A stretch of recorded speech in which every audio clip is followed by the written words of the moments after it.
Olá, boa tarde para você que nos acompanha nesta quarta-feira, 10 de julho. Este é o Mídia Max em resumo. Se você entrou ali nas redes sociais ou no canal 4 da NET, onde nós estamos ao vivo, você viu que nós começamos o programa, demos um intervalo e retornamos. Nós tivemos um pequeno problema, estávamos sem áudio e agora a gente segue com a nossa programação desta quarta-feira. E no programa de hoje, a gente volta a falar sobre o trânsito de Campo Grande. 2 pessoas morreram nesta quarta-feira em acidentes registrados na capital. Além disso, a chuva deixou diversos semáforos desligados.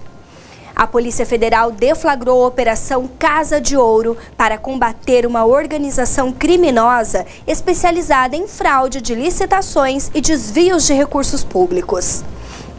Durante coletiva de imprensa, a ministra do Meio Ambiente, Marina Silva, afirmou que a situação dos incêndios no Pantanal encontra-se estabilizada. As chuvas registradas no bioma são um dos motivos. E o governo federal ampliou o programa Farmácia Popular. Agora, 95% dos medicamentos e insumos disponibilizados nas farmácias conveniadas serão distribuídos de forma gratuita para toda a população. Essas e outras notícias você acompanha agora no Mídia Max em resumo.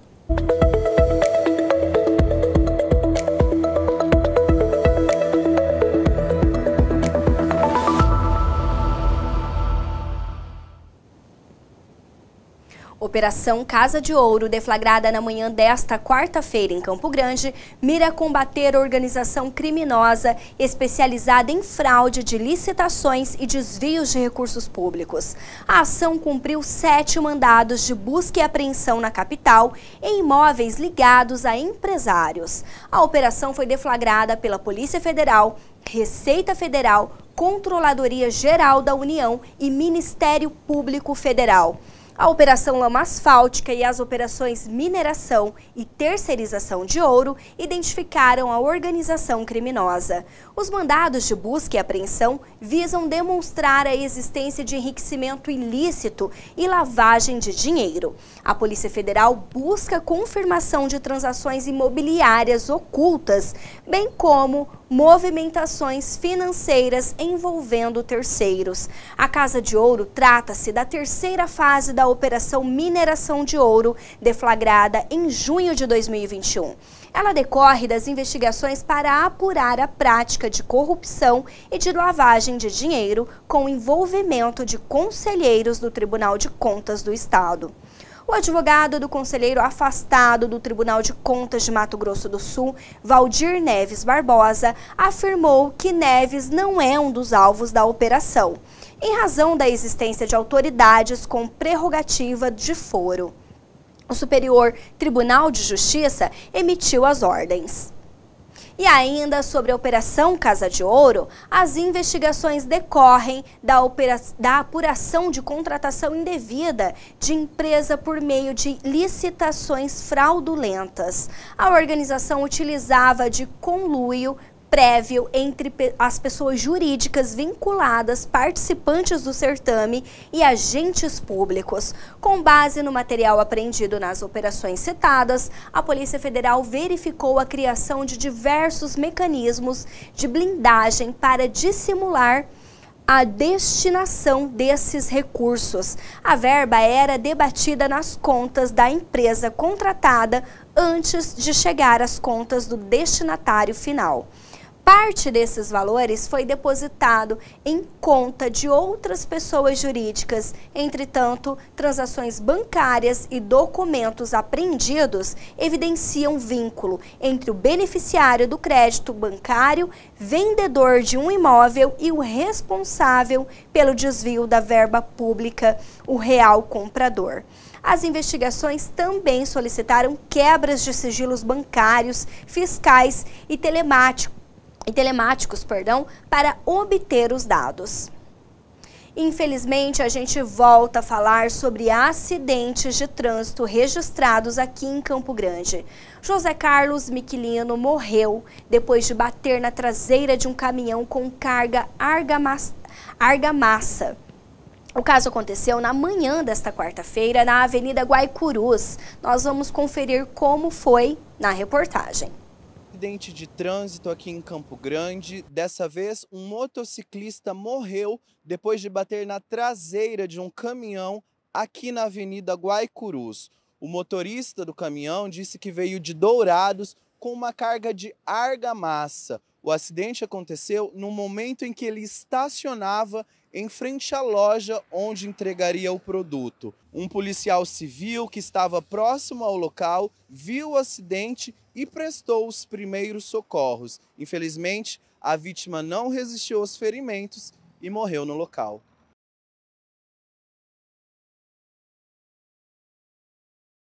E infelizmente a gente continua falando sobre acidentes. Uma mulher foi socorrida na manhã desta quarta-feira após capotar o veículo que ela dirigia ali na Avenida Lúdio Martins Coelho, no núcleo habitacional Buriti, aqui em Campo Grande. A repórter Victoria Bissaco traz os detalhes pra gente. Campo Grande registrou mais um acidente na manhã desta quarta-feira, dessa vez aqui na região do núcleo habitacional Buriti. Uma motorista de 20 anos dirigia um Voyage aqui pela Avenida Prefeito Lúdio Martins Coelho. Quando ela perdeu o controle do veículo, passou sob o canteiro que fica entre os dois lados da pista, então capotou o carro ali próximo à Avenida Roseira.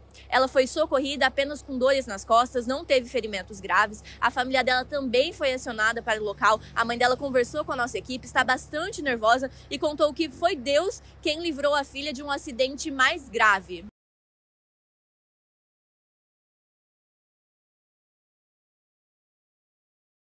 Santos morreu ao tentar ultrapassar um caminhão caçamba no cruzamento das ruas Senador Filinto Miller com Francisco dos Anjos, na Vila Ipiranga, também em Campo Grande. O acidente aconteceu nesta quarta-feira. Nós vamos conferir as informações com o repórter Lucas Cachito. Um motociclista de apenas 20 anos morreu em um acidente de trânsito aqui na Avenida Senador Filinto Miller, no cruzamento com a Rua Francisco dos Anjos, em Campo Grande.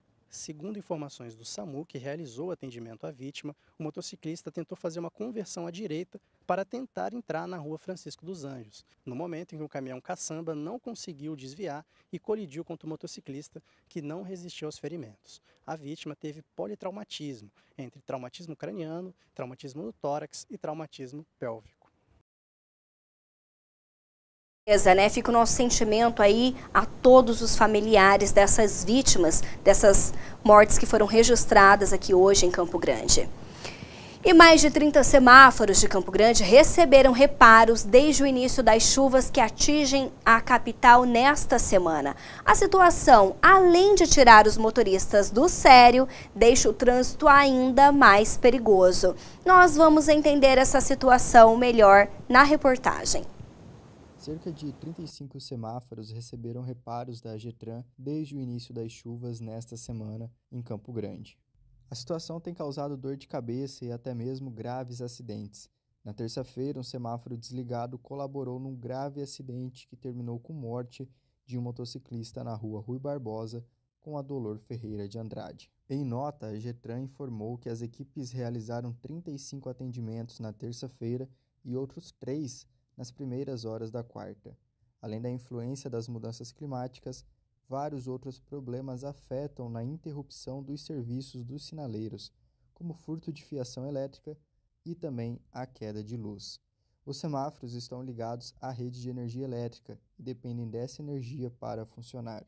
Assim, quando acaba a energia na rede ou quando essa energia oscila, os aparelhos desligam ou ficam em modo intermitente. Além disso, há diariamente furtos de cabos que desligam ou danificam os semáforos. Segundo a Prefeitura de Campo Grande, descargas elétricas e acidentes de trânsito também são partes das causas. A população pode relatar a situação para a Prefeitura, o que agiliza para que os aparelhos sejam consertados. Os moradores podem acionar a Prefeitura pelo telefone 156 ou pelo site Fala CG. Pelo site é necessário pontuar o local onde há danos, citando referências e também ruas próximas. Contudo, é ideal anotar o protocolo emitido na reclamação. Agora a gente faz um pequeno intervalo no Mídia Max em resumo, mas não sai daí não. No próximo bloco a gente volta para falar sobre o Pantanal.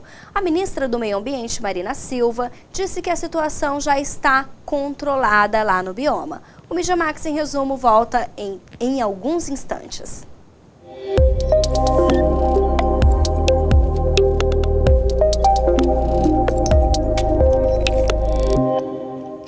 Você me conhece? Acho que sim. Pelo menos muita gente já ouviu falar de mim aqui pelo Mato Grosso do Sul. Bom, como alguns sabem, aqui é minha casa. Talvez você já tenha me visto por aqui. Antes da previsão do tempo? Ou aqui. Aqui também é um lugar conhecido de muita gente. Já nos vimos por aqui algumas vezes. Lembrou de mim? Em todo esse tempo juntos, foram mais de 350 mil atendimentos multiprofissionais, 1000 voluntários e cerca de 500 eventos e ações que mobilizaram acima de 30 mil doadores que juntos ajudam no combate ao câncer infantil. Até hoje, curamos 100% dos tumores de fígado, 90% dos tumores renais e nos casos de leucemia, o número é de 72%. Tudo isso só é possível graças aos nossos profissionais, parceiros, voluntários, Governo de Mato Grosso do Sul, equipe do Hospital Regional e a você, que pode nos ajudar a levar alegria para centenas de vidas.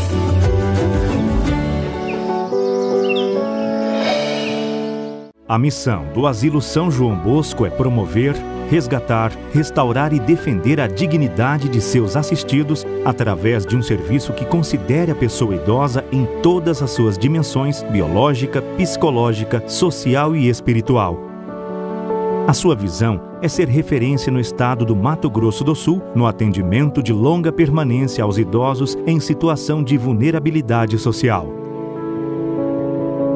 Traga sua doação ou entre em contato 67 3345 0500 3345 0500 www.asilosãojoaobosco.org.br.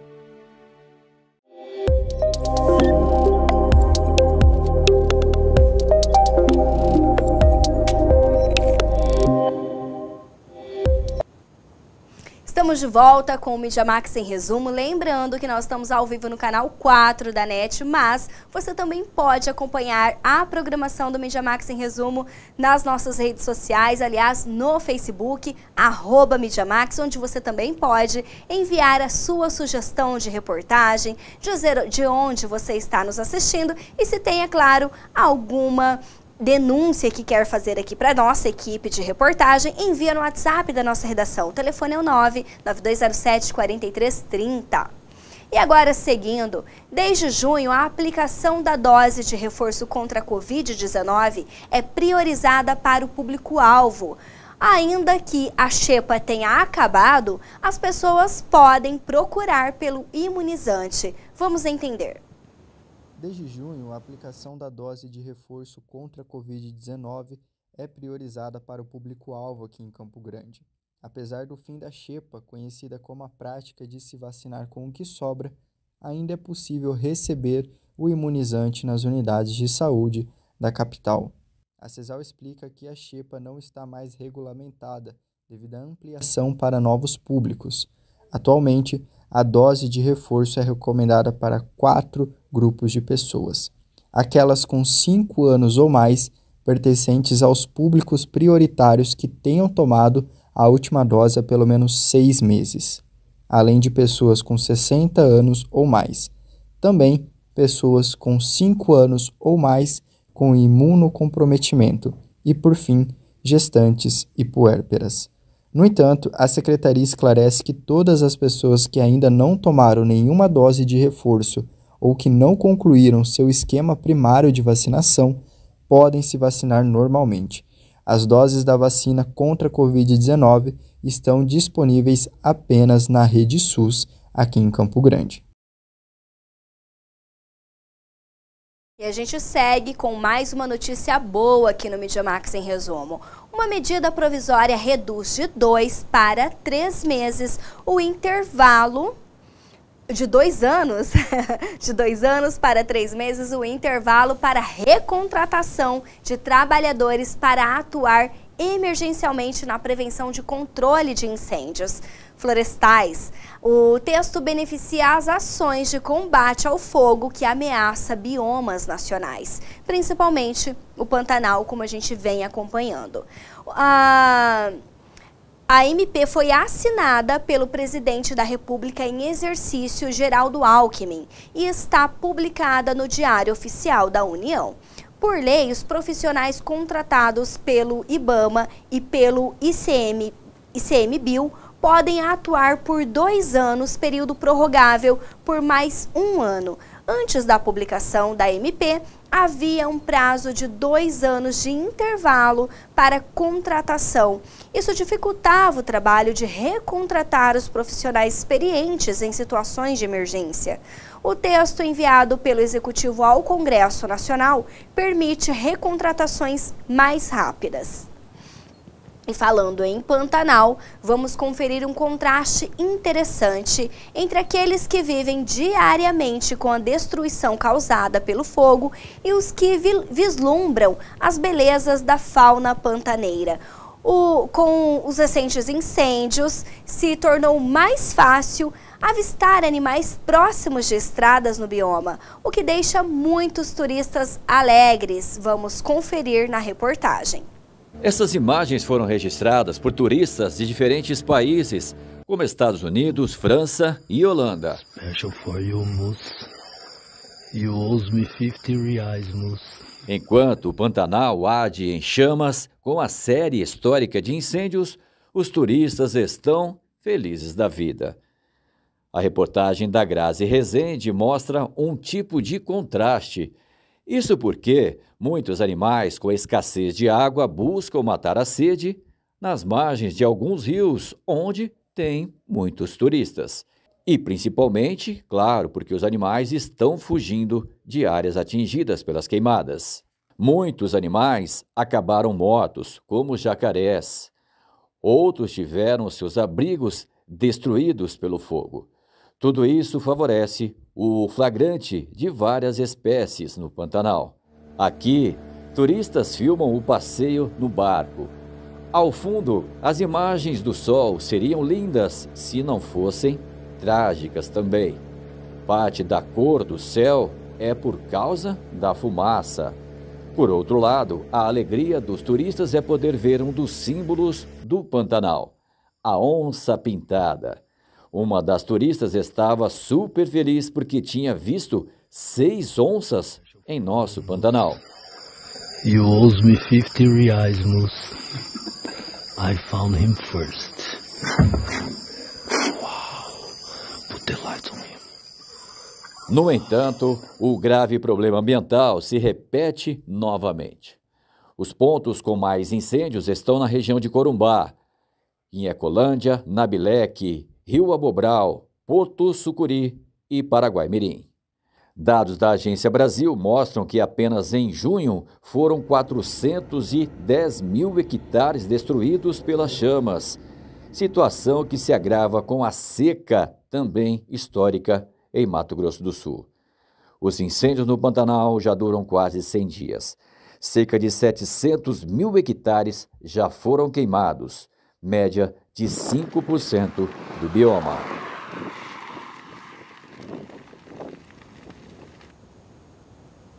É realmente um contraste, né? Bonito para quem vê, mas deixa de ser bonito a partir do momento que a gente entende o porquê que essas aparições estão mais frequentes ali no Pantanal.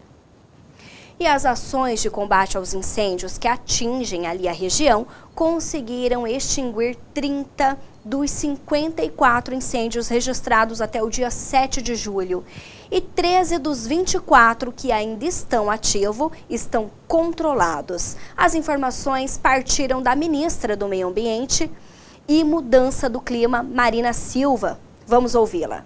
Acabamos de fazer aqui a reunião da sala de situação em relação à questão dos incêndios no Pantanal. Nós temos ali o início de uma estabilização, uma inflexão graças às ações que estão sendo feitas em relação à diminuição das frentes de incêndio. E isso tem a ver com todas as ações que estão sendo feitas conjuntamente com os governos do Estado, mas com um esforço muito grande do governo federal, numa verdadeira força-tarefa dos 54 incêndios que envolve vários focos de calor.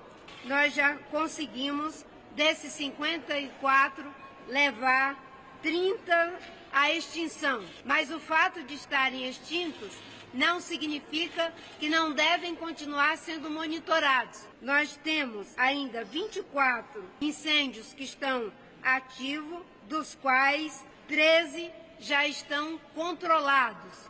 E alguns, mais ou menos 3, que surgiram agora, que estamos planejando como fazer com que esses 3 incêndios tenham também frente de brigadas. Estamos fazendo um esforço muito grande em relação a novos marcos regulatórios que vocês também puderam ver no boletim. Nós agora estamos na fase de regulamentação da lei para que possamos ter ali efetividade na implementação da mesma. A assinatura e publicação da medida provisória que reduz o interstício para a contratação de brigadistas do ICMBio e do IBAMA.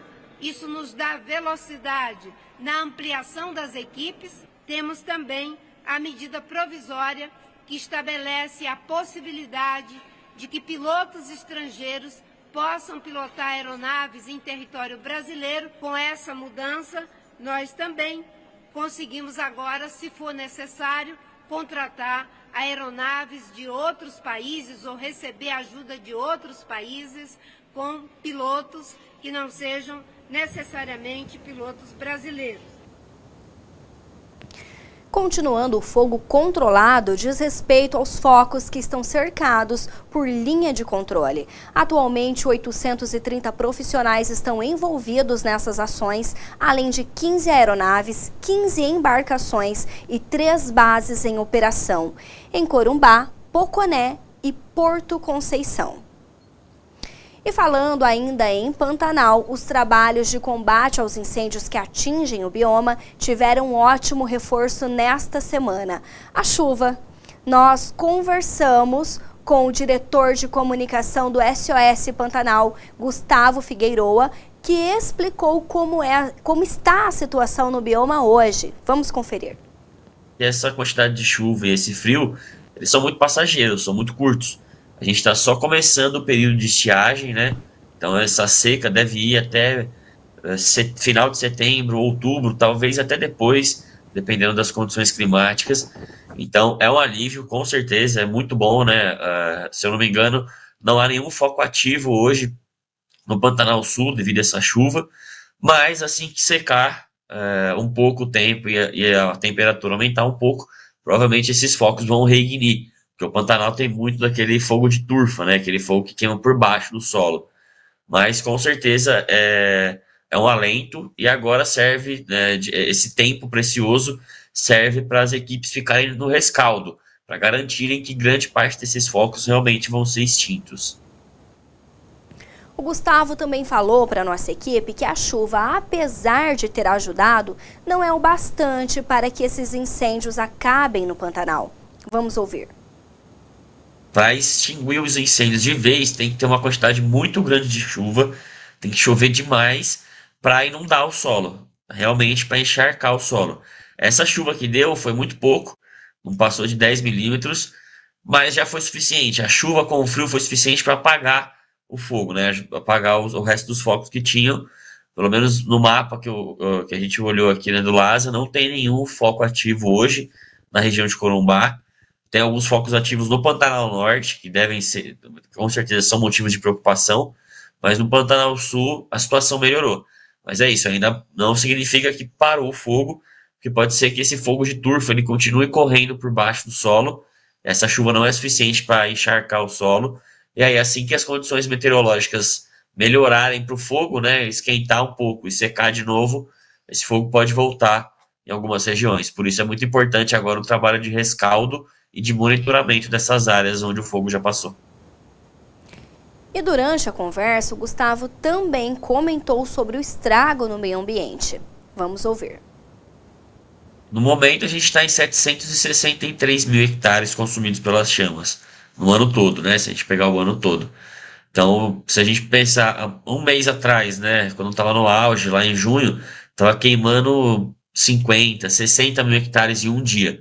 Então diminuiu bastante com a ajuda dos brigadistas, né, de governo federal, governo estadual de Mato Grosso do Sul, começaram a agir em conjunto.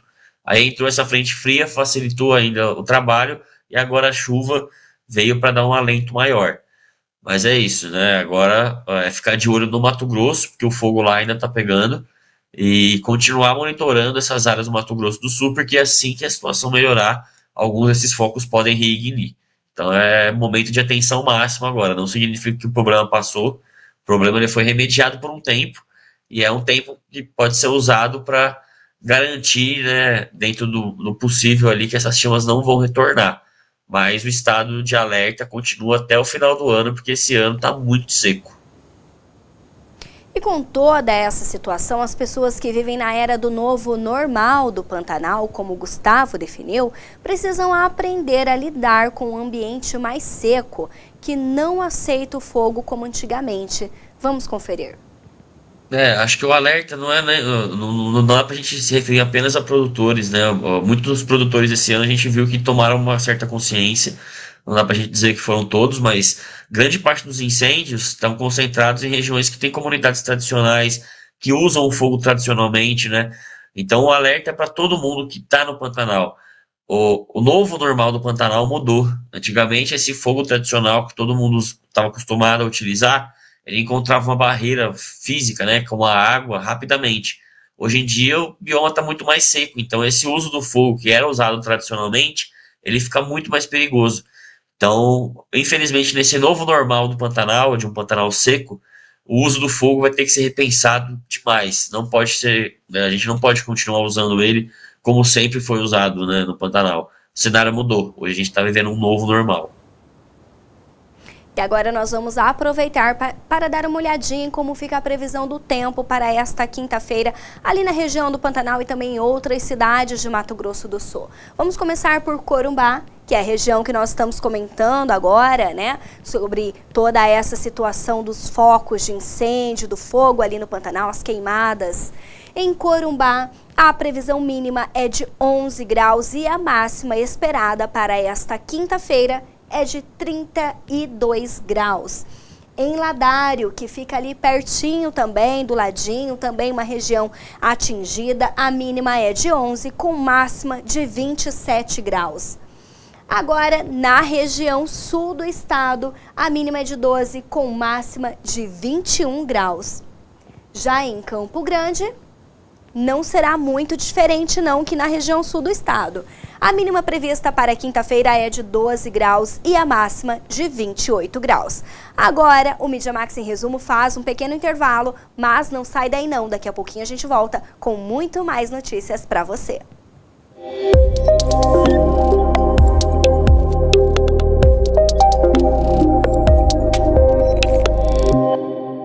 Associação de Pais e Amigos dos Excepcionais de Campo Grande foi criada em 10 de junho de 1967. É uma instituição filantrópica de caráter cultural, assistencial, de saúde, estudo e pesquisa, desportivo, educacional, sem fins lucrativos, que atua nas áreas de educação, assistência social, prevenção e reabilitação por meio das unidades SEDEG, IPED e SER. Em todos esses anos, a PAI de Campo Grande recebeu milhares de pessoas com as mais diversas histórias de vida. Foram muitos abraços e sorrisos recebidos, superação e lágrimas de emoção ao ver uma criança andar pela primeira vez ou a pular amarelinha. Que olhos não se enchem de lágrimas e que coração não salta de alegria ao ver um menininho correndo com sua nova prótese. Que pessoa não se emociona ao presenciar o paciente conquistando mais qualidade de vida. Tem sido vários momentos inesquecíveis que confirmam o trabalho bem feito. Tudo é feito para que os alunos, usuários e pacientes recebam sempre o melhor atendimento, pautado no profissionalismo e qualidade, mas, acima de tudo, no carinho e amor pelas pessoas. Agradecemos a todos que têm nos ajudado a construir essa linda história na vida de cada pessoa com deficiência. Aqueles que sempre acreditam nos serviços oferecidos, na responsabilidade, seriedade e transparência da instituição.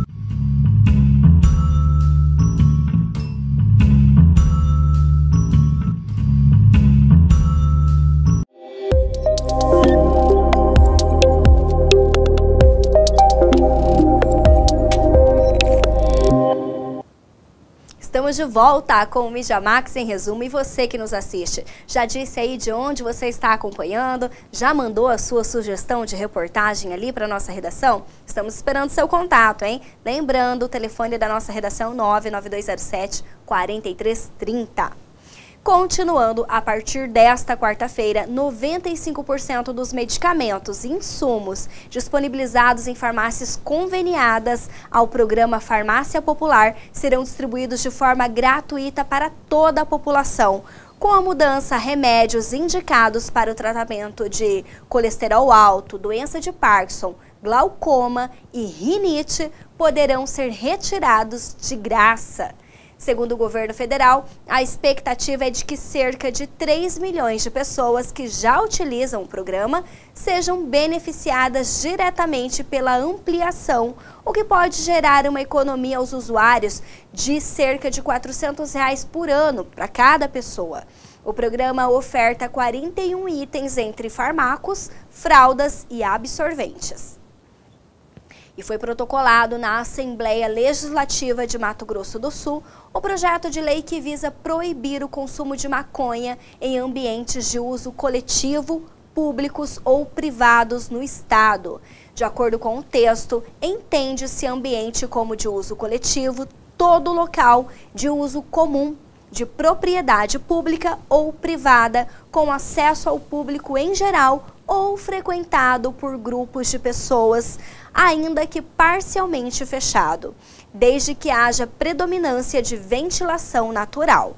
O proprietário ou responsável pelo Estado deverá fixar uma placa alertando a proibição do consumo de maconha, avisar os funcionários e poderá solicitar que um agente de segurança pública retire do local uma pessoa que desrespeite a regra. O texto prevê multa para o usuário de 45 UFERMs, que corresponde atualmente a R$ 2.197. Já no caso do proprietário do estabelecimento, o que descumprir alguma regra, a multa será de 90 UFERMs, ou seja, R$ 4.395. Em caso de residência, a multa será aplicada em dobro. A gente segue com as notícias de política com a repórter Dandara Genélio no Pauta dos Poderes.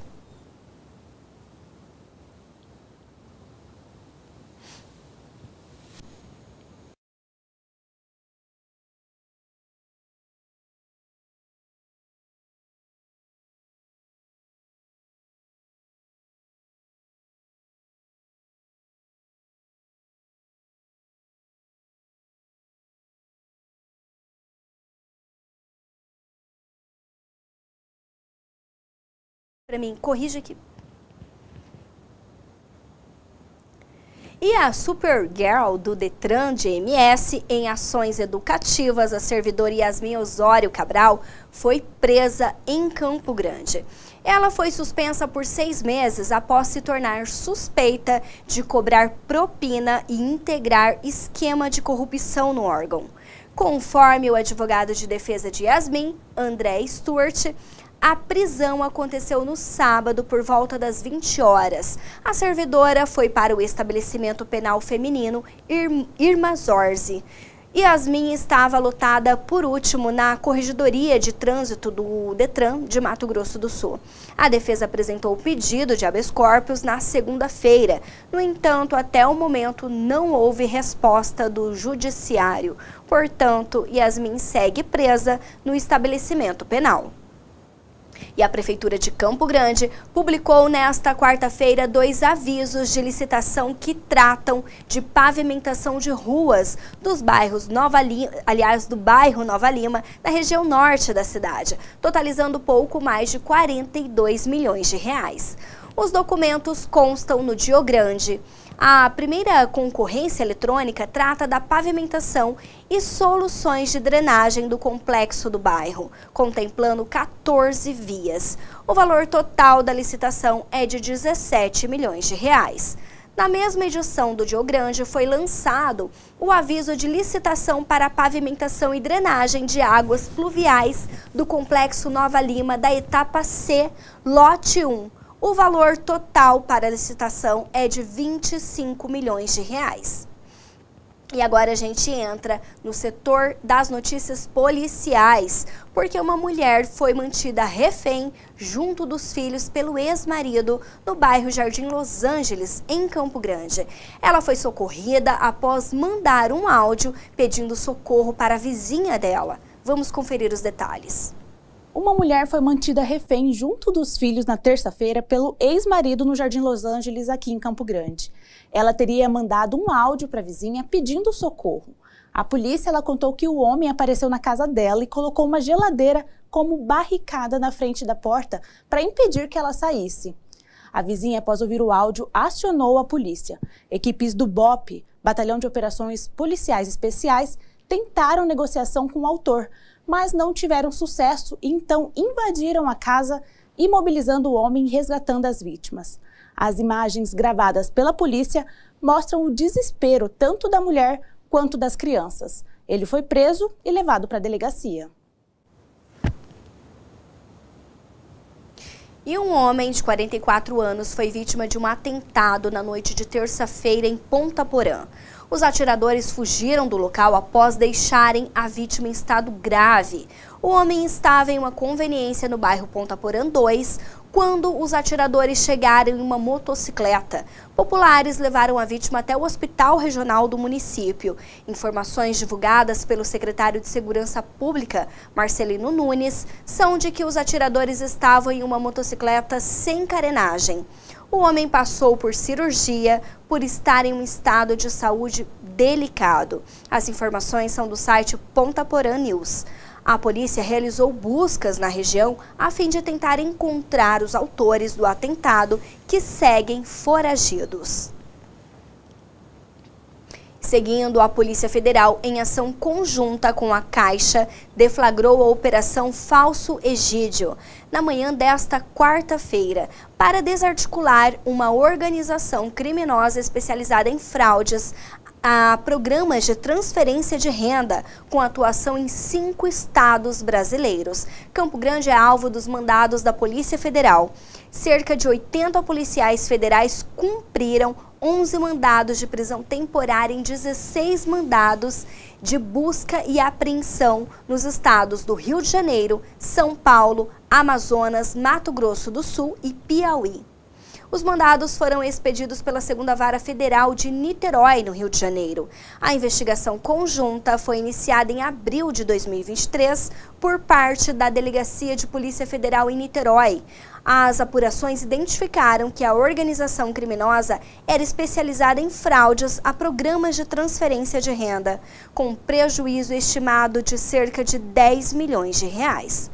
Durante as investigações, constatou-se a participação de um empregado e de 2 funcionárias terceirizadas do banco, que foram cooptados pela quadrilha em troca de propina para realizar a liberação dos acessos dos criminosos ao aplicativo Caixa Tem, que gerencia as contas digitais sociais da instituição financeira e pelo qual são geridos os valores de benefícios sociais, entre eles o auxílio emergencial. E este foi o Mídia Max em resumo desta quarta-feira. Muito obrigada a você que nos acompanha, uma ótima noite e amanhã, é claro, estamos de volta com mais informação para você.